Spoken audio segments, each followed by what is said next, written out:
Welcome to Wealthy Mind, where we talk about all things finances, the good, the bad, the ugly, and the surprising.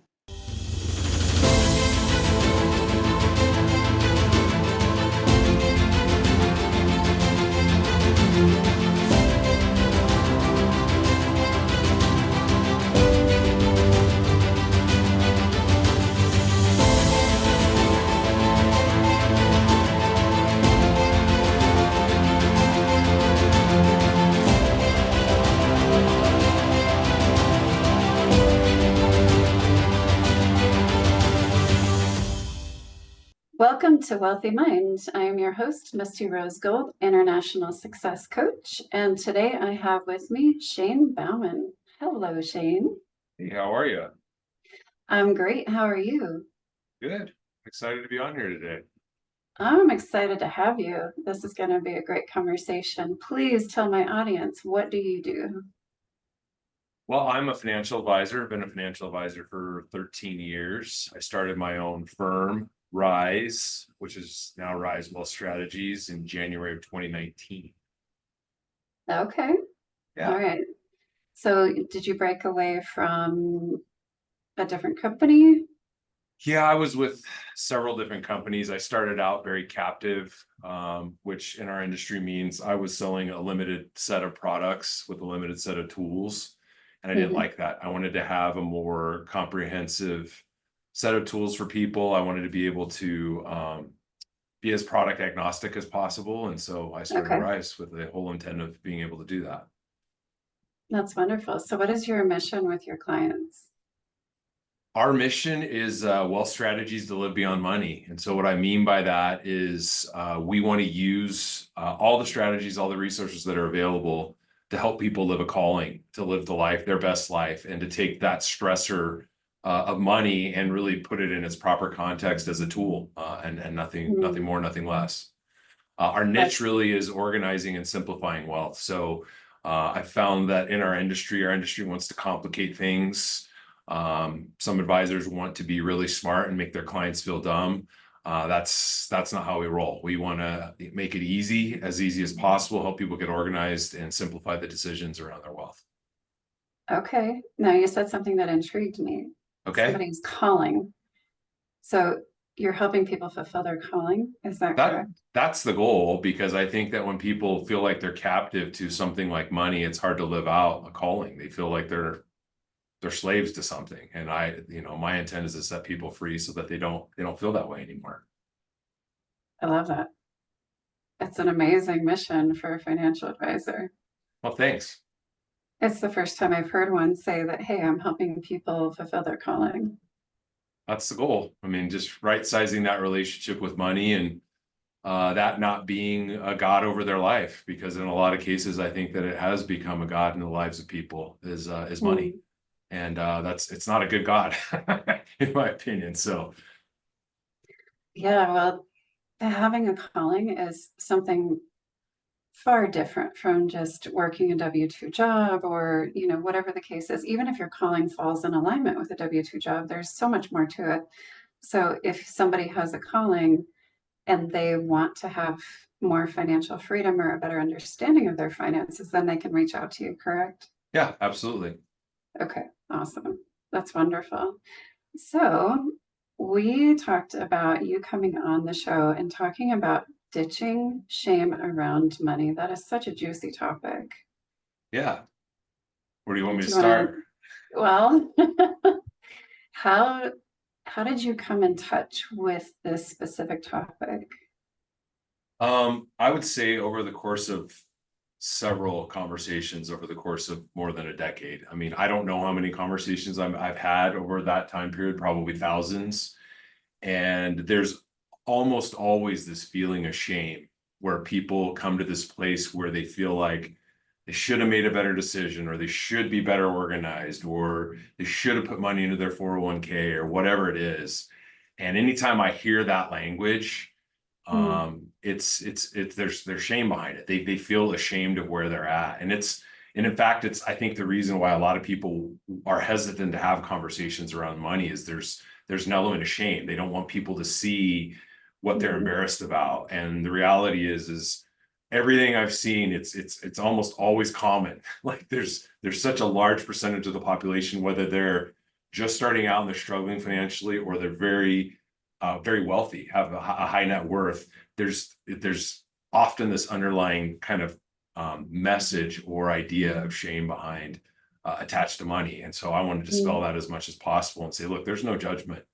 There's no judgment. I've seen it all, and you know, let's start where we start. And I'm here to equip you to make decisions and to know how to make better financial decisions with the right information. And you know, a lot of times that helps the shame kind of go away. So is there an instance where you have to assist them further with releasing the shame around money? Because sometimes there's a I don't deserve type of shame. I'm Oh yeah. ashamed of myself as a human being, so therefore I don't deserve to be abundant financially, or I don't deserve X, Y, and Z. So how do you deal with that when you come across it? Where somebody feels like they don't deserve something. Mm-hmm. Well, that's a great question. You know, what do we really deserve, actually? That's like, you as you start to unpack that, like how do we determine what we deserve? And like this mindset around there always being punishment attached to making a decision is where that usually stems from. It's like, you made a bad decision, that doesn't make you a bad person. And I think that's where the shame message comes in. It's like, I made a bad decision. That's information that I can now do something with, instead of saying, I made a bad decision, now I'm a bad person. And so then that's where this mindset of what I deserve or don't deserve comes into play, because we want to make ourselves good or bad, instead of going, hey, I've made some decisions, good and bad, that I can learn from, instead of making myself good or bad. Yeah, you touched on something that is always coming up in my coaching world is who gets to determine what I'm deserving of? Right. Because so many people have so many different opinions. And it's like, well, where does that sliding scale stop or start of, oh, well, you deserve this because you did X, Y, and Z that was good. But then I did this thing that I have deemed bad. So therefore, I don't deserve. I don't deserve wealth. I don't deserve love. I don't deserve X, Y, and Z. Fill in the blank. There are so many things that pop up in that space. So perspective is everything, right? Like, how do we get rid of the deserve thought process altogether and help people truly step into the full life that they can have? I mean, I think that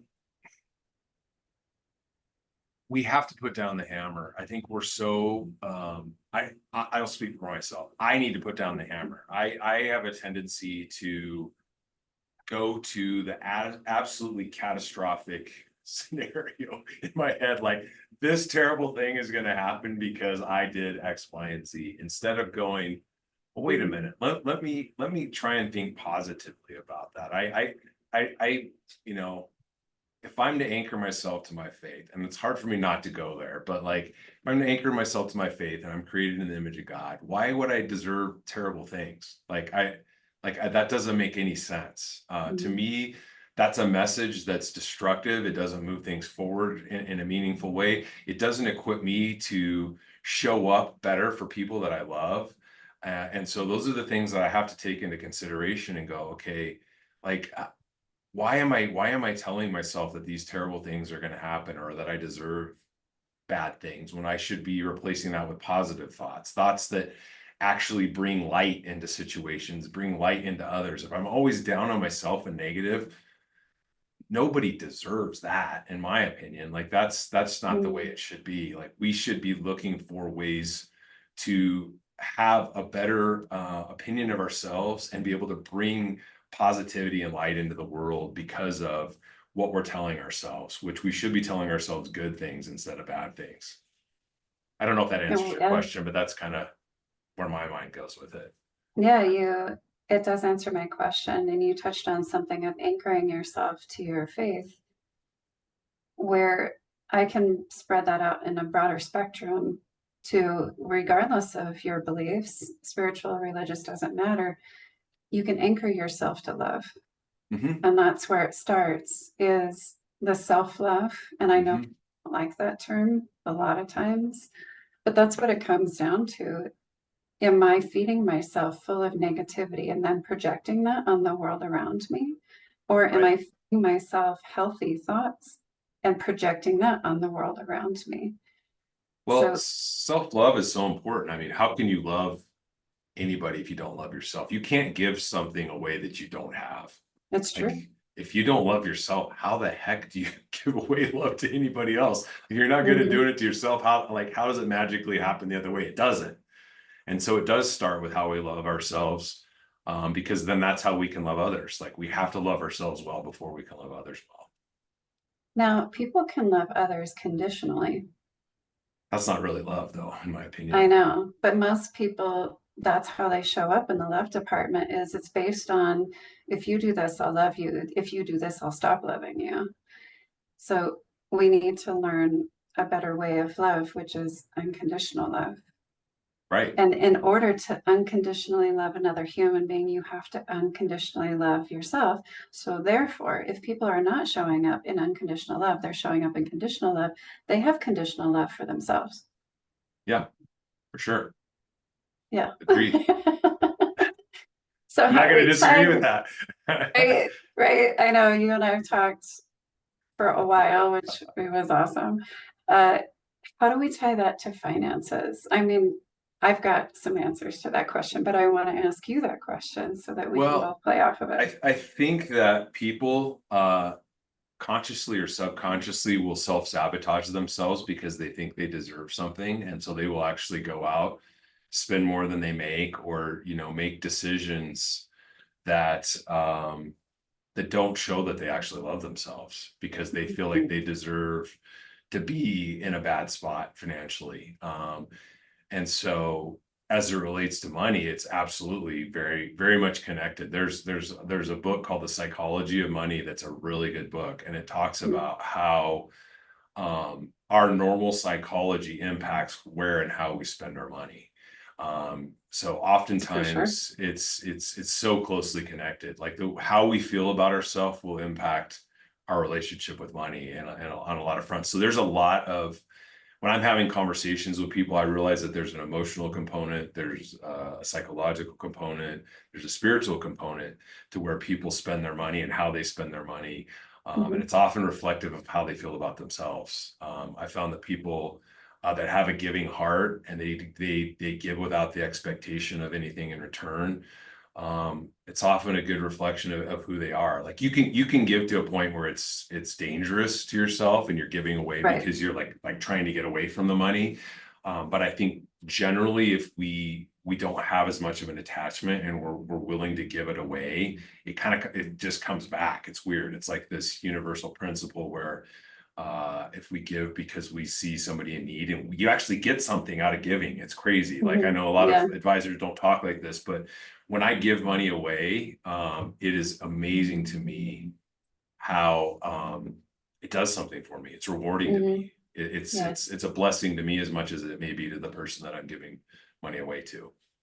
for sure. I'm a giver, but I give intentionally. For sure. So givers can have a tendency to overgive no matter what it is. And I've had to learn that over the years of, oh, okay, wait, hold on. Maybe I should be more intentional about my giving and not just like birdshot it to Right, everybody. right. Oh, absolutely. Well, and I would say that you could be a giver, a saver, or a spender, and you can do any one of those. Anything can be done in excess. Like, Yeah. you could spend too much. I people would say you can't save too much. You'd probably be hung on a cross for saying that people can save Well, too much. But there are people that become misers and they are saving so much that they're not living life and they're not right. willing to help others when they have the opportunity to. So insert any kind of word in there, saver, giver, spender, like, you can go too far with any of them, in my opinion. Now I'm a giver, but when it comes to finances, I have to remind myself to give because I like to save. I'm not an overspender. So I have the opposite problem of most people. Most people are just like, I'm going to spend it and hopefully something else appears. But I'm the exact opposite of that. I'm just like, ooh, how much can I save? How much can I grow? Like, I love to grow my bank account. Yeah. So it's a growth thought process, but I know myself and I know that sometimes I need to spend in order to grow, which I know sounds counterintuitive, but it's real. What you put out there comes back. So it doesn't matter what terminology we put it in, it's just a law of the nature, universe, spirituality, all those things. So, anywho, when looking at my finances, it's like, okay, Misty, go spend something. Now go do it intentionally and make sure that it's in a good place. And when I do that, I feel the richness of being the giver. And I'm giving with generosity. I'm not giving because it looks good. I'm not giving because the person expects it of me. It's no, I need to make sure that I'm attaching my heart to that gift. And that's where the true blessing comes in and that amazing richness in my soul that feeds me. Love that. Yes. Love that. Yes. So, personal self-love and finances. I would like to talk a little bit about some of my insight into how those two tie together. Okay. It comes down to more of a deserving place, right? We need to remove that whole deserving concept altogether. Awesome, great. I'm for it. So this is deep, deep, deep rooted in the darkest parts of our brain, right? I'm not going to put labels on it, but it goes into the darkest parts of our brain. So people will think, oh, I don't deserve pleasure in this area, maybe financially. So then I'm going to shut down my ability to deserve pleasure or experience pleasure in every area of life, including going outside and seeing nature and letting it speak to you and letting it fill up your soul and re-energize you. Like this is something that a lot of people are missing out on because they have programmed themselves so much because they're not perfect to not deserve to have a pleasurable life. So guess what? They're missing out on the joy of nature. They're missing out on the joy of, wow, that person just made a difference in my life and I'm going to smile and take in the joy. They're missing out on joy for that matter. They're missing out on living fully alive. And it can all be traced back to this I don't deserve thing, which is connected to shame. It's connected to a lot of things. Mm-hmm. So, in order for people to open up financially, they've got to get past that. They've got to get past the I don't deserve. They've got to get past how they're shut down and like numb to life, right? They're just numb to everything around them. And it's like, wait a second. No, I'm going to go enjoy life. I'm going to have joy. I'm going to experience the pleasure in every single area of life, including my finances. And then, boom, guess what? Your pleasure block is starting to release. And wow, maybe your finances just grew. Yeah, I love it. Maybe, right? And if you're speaking to people that have a calling, it's like there's a lot of times people have this misconception of, all right, so I have a calling, therefore I can't make money. It's like, no, you need to make money because the more money you have, the more of a blessing you can be to everybody, regardless of your calling, regardless of the calling.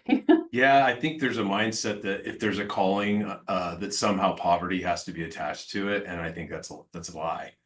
Yeah. It's absolutely a lie. Like if I have a calling, I am, I am to be impoverished. It's a lie. I just don't think it's true. It's not. So what I deal with in my coaching business is, internal blocks that are around that. And the internal blocks that I see in that space on a regular basis.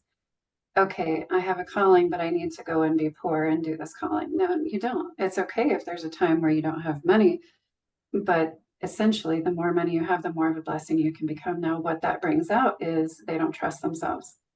Mm. They don't trust themselves to stay in alignment with their calling as they grow financially. Yeah. Yeah, I think there's something to be said about contentment too. Like you talked about, you're going to go through seasons where you have less and you're going to go through seasons where you have more, and being content. And the other thing that kind of came to mind as you were talking is one of the biggest blessings is to be able to be present. And I am supremely guilty of not always being present. My mind is elsewhere. Like I am traveling to and thinking about something else in my mind. But there's something deeply and profoundly powerful about being present. And so when we can remove shame, we can right size things like money and treat them as tools. It starts to free us up to be present, because those things keep us captive and they keep us from being present, because in many cases we're dwelling on our past or we're too focused on the future that we can't be here and now. And so that's the thing that kind of occurred to me as you were talking is the power in being present is really powerful, because that's literally all we have is the here and now. I mean, I can't do anything about yesterday and I have no guarantee of tomorrow. So being present is what I have. And how often am I not actually being present? Because I'm distracted by something else, worried about something else. And, money is one of those big stressors for people. Oh, it is. And, being present is something that I focus on a daily basis, because that's where you find the most joy and fulfillment in today, because we aren't promised tomorrow. Even though people would love to say that they have control of their life and they can predict that they're going to be alive tomorrow, none of us truly can. Yeah. So why not enjoy what's right in front of us? And sometimes I will catch myself with my thoughts in the future too much. Sometimes I have to, in business, I have to plan out a strategy, fine, but go back to the present, right? Mm-hmm. Sometimes I catch myself stuck in the future, and I'm like, back to the present, Misty. Right. Back to the Right. present. Because what are you doing? You're slipping into control mind, and Yeah. that's not a good place for you to be. Well, and there's something to be said about just being able to experience all of our senses. Like I had this moment this weekend. I live on property, and so it's a blessing when I get to go work on the property on the weekends, because something for me about physical labor, I don't know what it does. It just grounds me in a different way. It's just interesting. And I was out walking on the property and I heard a plane go overhead. And it took me back to when I was a kid. And I remember when I was a kid and my senses were on high alert, like in all facets of my life. Like smells were more intense, the sounds were everything was more intense, taste was more intense. And I realized that I could still have access to that. And I lost some of that as an adult. But I can always go back to it. It's just, I've gotten, there's so much noise in the world, and we let ourselves get pulled into the noise of the world, of focusing on the past or the future or just the chaos of the world around us, that, man, if you can just be present and just take in everything that's going on, there's something just amazing about it. Life as it's happening. And children are excellent at experiencing all the pleasures of life. Agreed. And that's where I aim to be every single day, is like a child in that space of, you know what? There are beautiful clouds out today. Oh my God, wow, those are amazing. And I let them get in me and move me, right? But if I'm going to behave like a typical adult, I'm driving from one place to another and missing the beautiful clouds that are around me. I'm only thinking of, I got to get where I'm going, I got to get where I'm going, right? Yeah, totally. I know exactly what you're saying. There's a track in my head and it sounds a lot like that. I got to get where I'm going. I got to get where I'm going. And I got to go, okay, shut the track off, buddy. Just be present. Yep, Exactly. Sure. And that brings us to something that is very beneficial for all parts of life, including our financial life, is trust. Being able to let go of that need to control the outcome of every single part of our life and start to sink into, you know what? I trust that things are going to work out. I trust that things are working in my favor. I trust that good comes from everything that happens in my life, right? Like trust is such a strong foundation, instead of living in this place of fear and doubt and worry and insecurity and always chasing this something because I'm so fearful or I'm so worried or I'm so insecure, or, oh my God, the fear of the unknown that destroys a lot of people, right? Something exhilarating about the unknown, in my opinion. If you have the right mindset, yes, because that is the realm of possibility. Oh, I'm so glad we're talking about this. This is one of my soapboxes. The realm of possibility is the realm that I love to live in. But if you're trying to control everything and predict every single outcome in your life, you're not in the realm of possibilities. And you're exhausting yourself. It's Holy true. crap, are you exhausting yourself if you're trying to control everything? It'll wear you Yes. out. Yep. So my advice to clients and anyone that will listen is to release the emotional attachment to outcomes. It's good. Yeah, that's a powerful one for people. So I'm going to say it again. Release the emotional attachment to outcomes. I like it. Good. It's good stuff, Misty. There's a Awesome. reason why you do what you do. Yes, there is. There's a reason why it is my calling and I've dedicated my life to it. Love it. So you had mentioned financial stress, and that is one topic I love to speak about. How do you manage your financial stress? These are good questions. How do I manage my financial stress? So much of it for me is just knowing where things are. Being a good steward means you understand where your money's coming in and where it's going out. And the reason why Mm-hmm. many people have financial stress is because they have no idea where their money's coming in or going out. They can look at their balance and their checking account and say, I have money in my account, I have these bills to pay, I feel okay. But they don't really have an idea of where their money's coming in or going out, especially Mm-hmm. going out, especially in America. Going out is a big thing with the subscription mindset that we've adopted as a culture.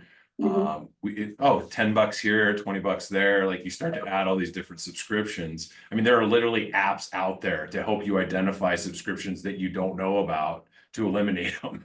Oh my So, gosh. yeah, so financial stress in my mind is just the biggest way that I've found to eliminate it is to know where your money's coming in and going out, starting with a good point A and understanding that. Then having intention around where your money's going to go, having intention and making sure that it aligns with the things that you say are important. So if you say family is important, but you're spending all your money at the bar, like, is that really in alignment with what you say is important? And so that creates financial stress and it creates a lack of harmony in our lives when what we say is important and where we're spending our money, it doesn't align. And so having a Mm-hmm. conversation around that and saying, let's be intentional around where we're putting our money. Once we know where it's coming in and going out, that relieves a ton of stress for people. Yeah, for sure. So in my mastermind group this morning, we talked about finances and our spending habits. And I know a lot of people are very tight-lipped about their spending habits. So here's how I presented it, and everybody was on board. It was fabulous. What are your spending habits? So that's number one question. Number two question is, are your spending habits contributing to your financial growth or your goals or goals? Now, if you look at it that way, okay, what are my goals? Now, are my spending habits contributing to getting me closer to that goal or further away from? So Great question. then, right, I do not have to analyze people's bank accounts because they're doing that in their heads. As soon as I ask that question, immediately they're like, oh crap, I'm not, that spending habit is not getting me closer to my goal, but this one is. Let's do more of that and less of the other, right? So they can create that column sheet in their head, in their brain, and then figure it out. And I don't need to know what's going on in that space. So when I asked my group this morning, I could see the light bulbs going off and I could see some people, there was one of them turned white for a minute. He got white for a minute, like, ugh, okay. I don't want to know what that was, but he knows what that was, and it's up to Right. him to check it or not. Right. I'm not here as a coach. I'm not here to control people. I'm here to present the information, lead you to the water. It's up to you to drink it. Absolutely. But I don't know the ultimate path for everybody. That's why I'm a guide. I can't sit here and tell that person, whatever made you turn white, stop doing it. I can't say that. That's his decision, right? Could ask the question, what made you turn white if he's comfortable sharing? Right. Probably not in a setting like Well, that. right. That would be a one-on-one conversation, Yeah. but it's an interesting question to ask for the people that are really going to be honest. I mean, there's something underneath that if you're non-judgmental and you're willing to have that conversation and you built a good relationship with somebody, Mhm. those can be powerful conversations. For sure. That definitely private. I would certainly ask that question in a private setting, Be but like, not in a Jim, you public turned white in the setting. meeting. What's going on, buddy? You want to talk about that in front of the group? No, you didn't do Right. it that way. No. No, I pretended like I didn't see him turn white. That's probably the best way So to roll. yeah, yeah. So I shared with the guys, it's like, okay, now that I've asked this question, are your spending habits getting you closer to your goals? Now you can truly analyze that and figure out what needs to change and what you need to do more of. Because there are good spending habits that every single person has. And we typically have some not so great ones. I have to check my Starbucks spending. So Very true. I limit myself to Starbucks on the weekend only. During the week, I make my own beverage. That's good. That's a good So boundary. I like it. I fulfill my Starbucks addiction. It's a controlled addiction if you're doing it on the It's a weekends. controlled addiction. Yes, sir. It's good. Yeah, and I revealed to the guys, because it is a mastermind, we're all open. I revealed to the guys that my issue is not spending enough sometimes. So I have to remind myself to spend a little bit more and to spend with intention. Like I have a client's birthday coming up this weekend, and I spent with my heart. Like that was something I will 100% spend money on a client's birthday all day, every day. I can do that with my heart. It is not frivolous. I'm not wasting money. Right. You're investing in Yeah. the relationship at some level because who doesn't like to get gifts? Well, I like people to feel special. So that's my thing. If I have an opportunity to celebrate a client's birthday, I do. And I want them to feel special and I want them to know that I love them regardless that they're paying me. I still care about you and love you, and I want you to know that. Good. Yeah, it's good stuff.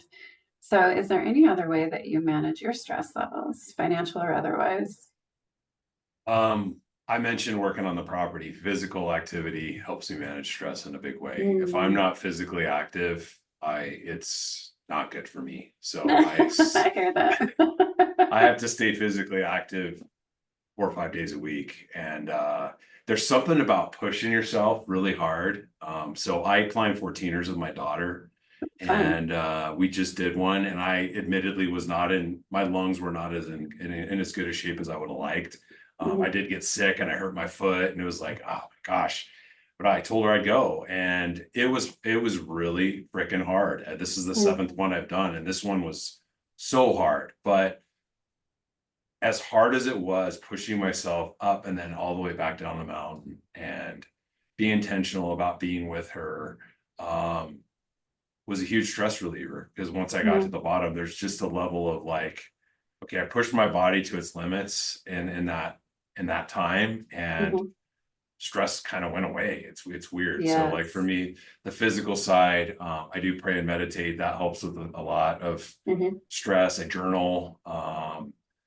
Yeah, there's a lot of different things. I go for walks during the day when I can to just Mhm. kind of break it up. I like anything that's kinetic. You'll notice kind of things that are kinetic really help relieve stress for me. But even just being able to go sit in nature, like you said, like I love to Mhm. be outdoors. I love to be in the mountains. I love to be where I can't hear anything else but birds chirping and the wind blowing, and like that's a huge stress reliever for me. So, being intentional about doing things to unplug from the normal grind, help with stress for sure. Yeah, I'm all on board with all of those. I love hiking. And when you talk about the challenges of climbing a 14er, I face those same challenges on inclines Oh yeah, I love inclines too. because you are not only taxing your body, but it's a mental workout, it's an Oh yeah, emotional workout. oh yeah, And my favorite incline is the one in Castle Rock. oh yeah. I go to that one all the time. Awesome, amazing. We haven't run into each I other. know, it's kind of funny. So on that one, it's like whatever I'm processing, whatever's weighing on me, I just lay it all out on that incline and I intentionally like, okay. And by the time I get to the top, it's gone. Whatever Yeah. it is, it's gone. Yeah. Yeah. And It's I'm crazy. great. Yeah. I like, so there's something about climbing stairs for me too. I don't know what it is. Some people hate it, but I love it. Also the math side of me, because I'm a finance guy, like I'm doing the math in my head. I'm like 40%, 60%. Like I'm like counting as I go. I was doing the same thing when I was climbing because I was like, my lungs were just feeling it on this last 14er. We went up Quandary and I was like, okay, you got to get 50 steps. You got to get 100 steps this time. And I would just count in my head. And then when I get to that spot, I'm like, okay. And sometimes I push myself a little bit further. And it's like, for me, that it just, yeah, I do the numbers game in my head when I'm doing it. And I don't know, there's something cathartic for me about it. I don't know why. I get it. We're very similar. Very similar. I count my steps when I'm on the incline Yeah. because I'm making sure that each leg gets a proper workout. Mm. So I mix it up. Instead of step over step, I like to do 2 at a time or 3 at a time or 5 at a time. Once in a blue moon, 4 at a time. The Hess incline, I'll do 4 at a time because that number, it works. So I'll step at the Castle Rock incline. I'll either do 2, 3, or 5.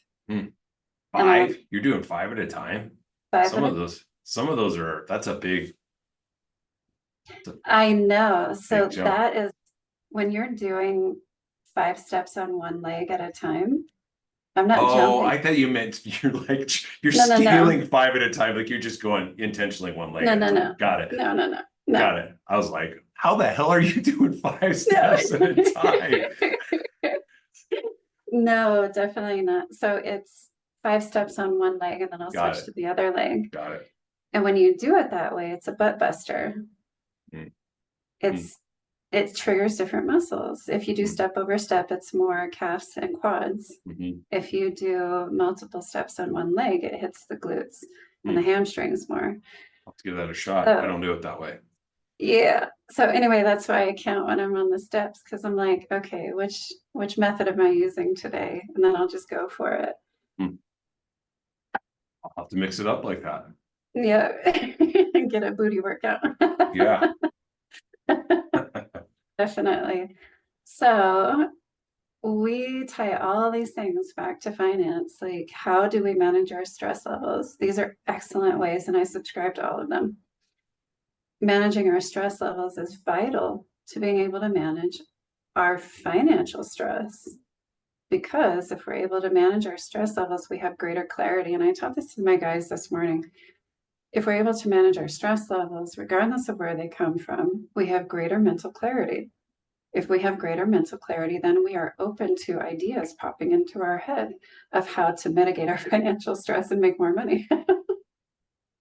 And we'll make better decisions, because when we make decisions from a position of stress, they're often more flawed, in my opinion.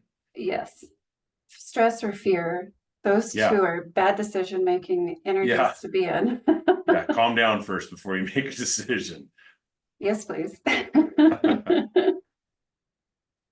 And sometimes if you're overly positive, you can make some poor decisions. That's true too. Overly optimistic. Yes, overly optimistic. I've got all the money in the world. Now I'm going to go do this. And it's like, hold on, do you really? Yeah. And a week later, you're like, why the hell did I do that? Now that's when I have to refrain from being overly optimistic. I have to pull back from that one and make sound decisions, not, oh yeah, okay, this is happening and this is happening. Hold on.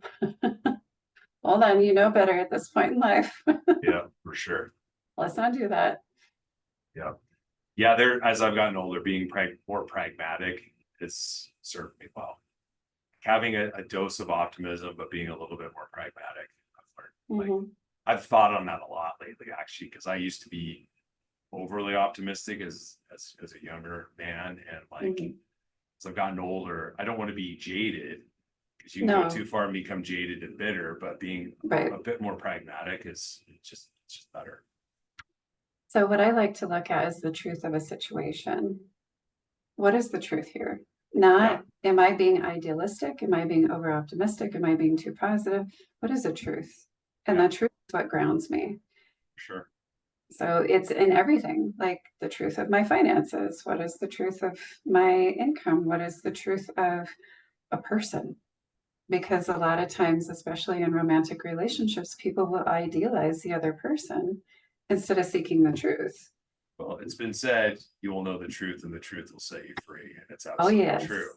In every area of life, relationships, finances, Shining a light on the everything. truth is the best way to roll. It is. And truth seekers, I believe, are more fulfilled I would agree because with it's that. more balanced. Yeah. We're not on, is it an extreme of a roller coaster financially or personally? It's much more balanced. Yep. I agree with that.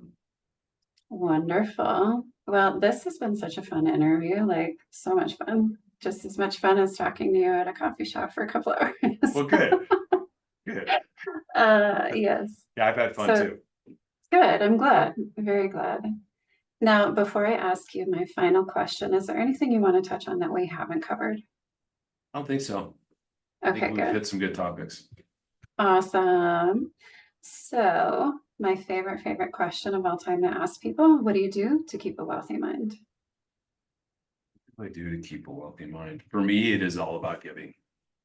If I don't have an attachment to money, time, anything, if I don't have attachments to those things and I'll freely give them, I tend to have a wealthy mind. I tend to have an abundant mind because it breaks something over me, maybe an idea or a spirit of lack, and instead creates a heart of abundance in me when I will freely give what I have with intention. So for me, that's it. I like that. And that's where I catch myself slipping into wanting to save too much money. It's like, am I really slipping into lack? What are you doing here, Misty? Mm-hmm. What's going on? Yeah, for sure. Awesome. Love it. Okay. Shane, if people want to reach out to you, oh, by the way, we forgot to mention, you are working on growing your team. I am. So people that have a heart and a passion to serve others and they want to make this kind of impact in the lives of others, I'd love to talk to you. So yeah, I mean, it's just that simple. I'm looking for people to have a mix of grit and heart because that's what's required to be really any entrepreneur, business owners. There better be a combination of grit and heart in you to overcome. And do they need their licenses to come to you? They will have to pick up licenses, yes. So Life and Health Series 7, Series 66 at a minimum, that equips you to do most things in our business. Okay. Now, do you require that of all the people that come to you, or can they get it while working with you?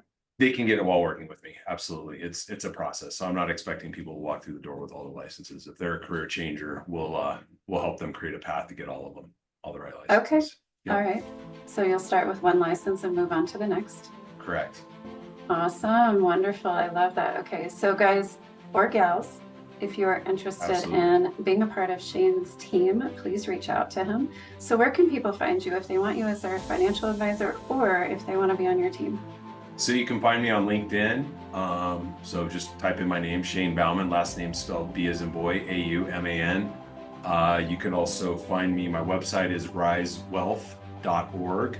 And I also have a podcast too called Building the Biz on Spotify and all the major platforms. So you can listen to me there and find me there if you want more feedback. And by the way, Misty's going to be coming on my podcast soon. So have to hear me interview her.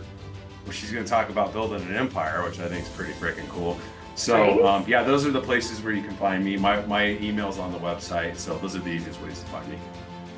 All right.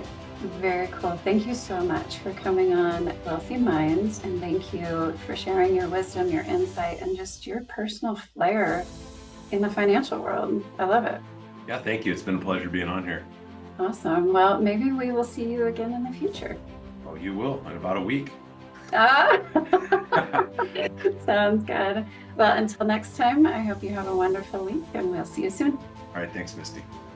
Thank you for tuning in to the Wealthy Mind podcast. Please be sure to download the Wealthy Mind app today and make sure to support your local Dress for Success.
Shane Bauman is a registered representative and financial advisor of Park Avenue Securities LLC, PASS. Securities products and advisory services offered through PASS, member FINRA SIPC.